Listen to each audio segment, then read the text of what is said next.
Welcome back to the channel, and today I want to try to make the floor lava. This is inspired by a comment I got on my channel a little while ago, where basically it was that, make the floor lava using the new logic blocks. Now, the way that this is going to work in concept is the floor isn't going to be like literally lava where if you touch it, you die. It's going to be you have a limited amount of time on the ground, and you have to essentially get air every designated time period. And if you don't get air, essentially refreshing your wheels from the heat of the lava, the whatever kind of justification you want to make this to sound at all realistic, which it isn't. Basically, you have to get air every X amount of seconds in order to reset the timer. And if you don't get air in the appropriate amount of time, then you explode, which is a weird way of making the floor lava. But essentially, it's going to overheat your car if you're on it for too long, and all it takes is just a little bit of air to reset your heat meter. Now that I've done an absolutely spectacular job at explaining this, let's build a floor is lava compatible vehicle. I'm thinking we're going to want something that's kind of like a truck that has good suspension, like kind of like a, you know, a trophy truck style. I'm not going to build like a fancy trophy truck or anything like that though, but we're going to want it to be stable. We're going to want it to have some decent suspension so we can get some air and land without taking damage.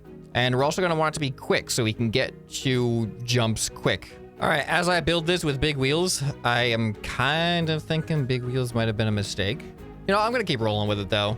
Let's see what happens. All right, I built the basic chassis. It's a little weird looking. I feel like I made the nose a little bit too awkward, but apparently my wheels aren't facing the right direction. All right, there we go. Okay, not the fastest. Oh, I should probably disconnect that spare wheel as well. Definitely not that fast. I'm gonna slap some more engines, but let's see how this thing handles jumps. Okay, a little creaky. I'm a little bit in the nose. The nose worries me. I made it too far out. I don't know. I was trying to make it look good. I think the curve looks good, but it just looks like it's sticking too far out. I gotta be honest though, this thing, all in all, pretty stable. Like, I've been going and like turning. A lot of times when I build things like this, they just like flip over instantly. I did put a lot of weight on the axles, so you can see I can turn full, I can just give it full turning at full throttle, and it doesn't tip over, which to me is a big accomplishment. Take these engines and not have them hook up to that wheel, and then just give myself a bunch more engines. Does this actually help me out that much? So this is why I was hesitant to use big wheels, because I'm just slow now. There we go. There's some big air.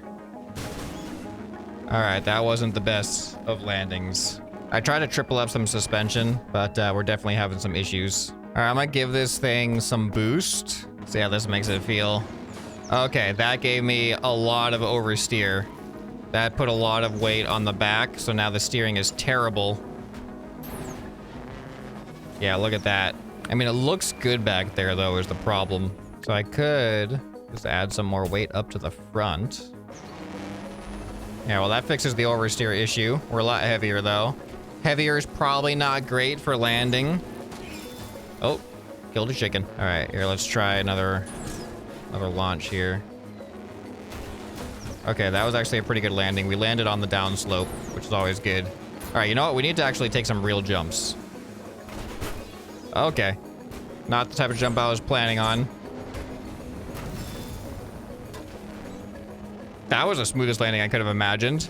I'm gonna put some gentle gyro stabilizers. I don't want to have like unrealistic stabilization where I'm just like flat no matter what. When I'm in the air, I want it to have some assistance gravitating towards horizontal. I need a spot for logic in this too. I don't really have room for that. All right, let's see how this feels. Can I even make this? All right, so that should help me stay level at least.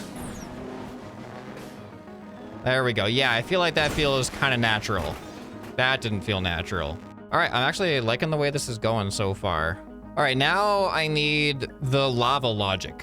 So I think it's gonna be pretty simple. We're gonna have a distance sensor which detects the ground. Let's have that go into an obvious indicator here, like a light panel. All right, so it looks like it's lighting it up red. So then when I go up off the ground, it should turn off. There we go. And then it's on. So how much air do I need to get right now? That's good. So this sensor is going to go into an accumulator. Now, this is what I think I can essentially set how long this is going to take. Here, let's set the accumulator maximum to like 10. So does this show it going up? Look at that. All right, actually, this is, so let's see how much time this takes. I'm going to use my recording timer. All right, we're in. All right. 3, 4, 5, 6. Okay, so it seems like if you have a scale of 1, this becomes seconds. So if I do this at 5, does this become 5 seconds? 3, 4, 5. There we go. So that is really easy. So now we need a reset. So if we get up in the air, we will have a NOR gate that inverts the signal from here. And when that NOR gate inverts the signal, it is going to send an output of an... I need it to send like a really negative output, like a lot negative. I think I need to use an arithmetic block for this because I can set this constant to output anything. So I can just be like, boom, negative 1,000. But the problem is that's going to always be outputting negative 1,000. So we can do multiply times this output. So now it's going to be negative 1,000 times 0, which is 0. But when this turns on, it'll output negative 1,000 times 1, which is negative 1,000, which will should just reset this back to 0. All right, so now you can see it's building up, building up, building up. So now it's at max. All right, so now if I get air, it should reset the accumulator, which will reset the time. There we go. And then, oh, okay. Hey, floor is lava. Okay, can we just like, there we go. And now it starts immediately accumulating back. All right, so then we have a weapon called dynamite. All right, so the accumulator goes out to all of the dynamite. So now, what do I have it on? Like 5 seconds right now? Let's go for 10 seconds. All right.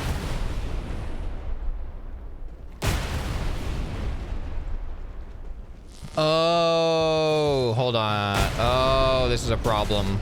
The accumulator sends an output as soon as it gets into the positive direction, and it immediately goes into the positive direction. Huh, how do I do it so that the accumulator, I want it to only output when it reaches the top.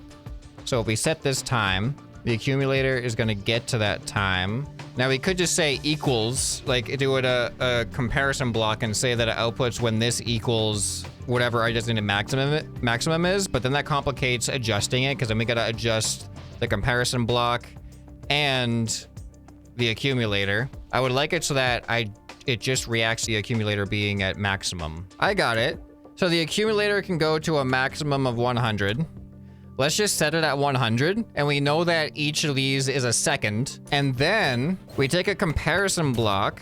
The accumulator goes out to the comparison block, and now this threshold is our time. But we can only set a threshold between 0 and 100, which actually, that's what we could do with the accumulator anyway. So now, when the accumulator reaches this time, and if it is equals that time, let's do greater equals. So if it equals or is above this time, then it will trigger the dynamite. And then whatever we set this to between 0 and 100, that just is how many seconds it is automatically. The accumulator is going to continue past that point, but actually no, it's not, because it's going to explode. Let's see here.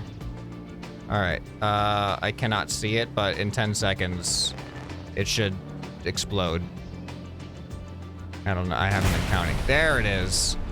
All right, so now what we need, so here's actually something I don't know how to do yet. I want to have a countdown that resets with the accumulator. The countdown actually, dang, the countdown is going to have to go with it's going to have to be adjusted to whatever our time is too. But I mean, the easy thing, we could have the count up would be super easy. So we just take a number display. Let's put it right there. The accumulator goes out to the number display, and then now once that reaches 10, then obviously we explode. 7, 8, 9, 10. It would be nice to have an easy way to get it to just count down instead of counting up. But here, let's try to, oh boy, I'm running out of time. 6, 7, 8, 9, reset, there we go. And then it goes again. So now the floor is lava for 10 seconds. All right, come on, come on, come on, come on, come on. 6, 7, 8, 9. There we go. What is with these landings? What is going on? All right. Collision physics is a little bit weird with this build.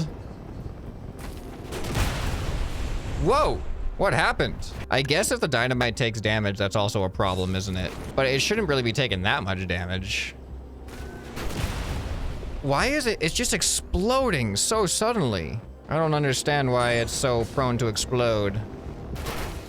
I can't land smoothly with this thing for some reason. And then it just explodes when it hits the ground. I probably should have built a truck with some better suspension, I suppose.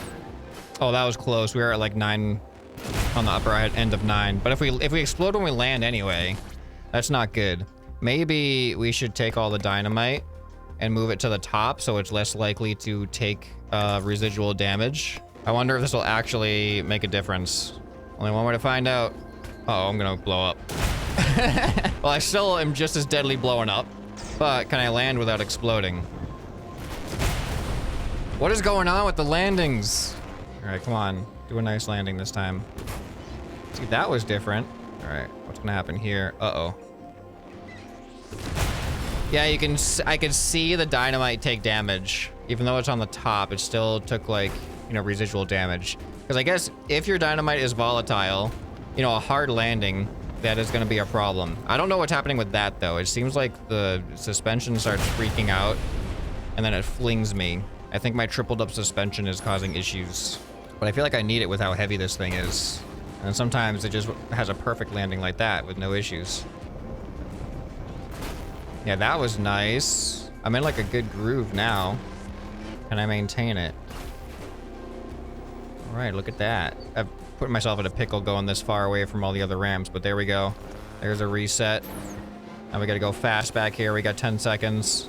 And, oh, didn't make it quite. I should have used my booster. All right, so it is working in theory now. Let's paint this thing up. And I don't know if I can figure out how to make the timer count down easily. All right, I can't think of a simple way to get the timer to count down from whatever our designated time is without having to just individually set the timer to its own thing, which you could forget if you need to change the time. So right now it's just you set the time to whatever you want it to be, and you just remember that that's your target time. Oh, look at the dynamite taking damage up there. That's rough.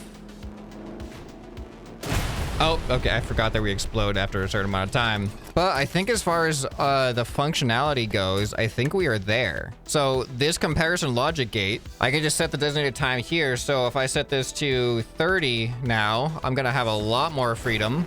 So I'm gonna just drive around on flat ground for a little bit. This should go easily past the 10-second mark. There we go, 10. And as it goes up and approaches 30, our lives become much shorter. Just gonna keep it going just to make sure it actually explodes at 30. Gonna try not to get air. Try not to get air challenge. There we go, right at 30. All right, this is awesome. So 30 is obviously really easy. I'm trying to think of like multiplayer application of this. Oh, see, that was just, I just took too much.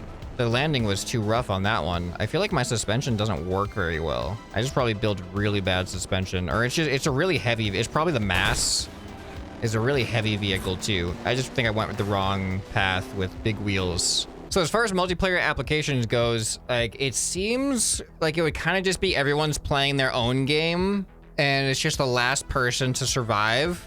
Because if you crash into each other, you're kind of also sabotaging yourself and potentially destroying the dynamite. So I don't know if that would be as fun. It would kind of defeat the purpose. It just becomes like battle bots or destruction derby in that sense. But as far as like the floor is lava goes, from what I can tell, everyone would just drive and try to survive. And I guess you could try to sabotage people. If you've just reset your timer, that gives you time to mess with other people and maybe like slow them down or something. But then if they explode near you, they're gonna explode you as well. So I don't really know how strategy goes when it comes to multiplayer. But out of curiosity here, if I just put this number block into that light, okay, that is not quite what I was thinking. If I use an arithmetic block and I have it go into here and then out to here, And then the arithmetic block multiplies it by, so this is going up to 10? No, up to 30. So if I multiply it by 0.3, okay, that's not doing what I thought. I need another number block to see what I'm doing. Oh, that is doing what I wanted it to do. So I thought that this between 0 and 1 was doing like its own thing. So here's what I was trying to do. I was trying to see if I could go from like blue to red, where the top end of the time would be red.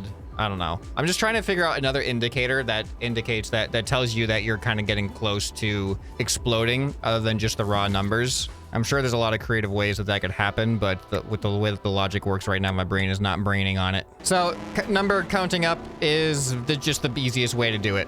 When it hits your designated number, you blow up. But then obviously anytime you catch air, it resets instantly. So if you guys want to see some multiplayer versions of this, which it'll be about building a vehicle that can not do all of the stuff that this vehicle is doing. I feel like this vehicle looks okay, but functionally, it is just terrible at landing smoothly. Just building a vehicle that lands smoothly, that's gonna be the challenge. But if you have any ideas on how to make it a more enjoyable multiplayer experience, let me know what you have, what kind of rule sets or anything you have down in the comments below. And we'll see you guys in that video if it ever happens. What is going on with this thing? Hey, I'm alive. All right, well, I'll see you guys in the next video. Bye.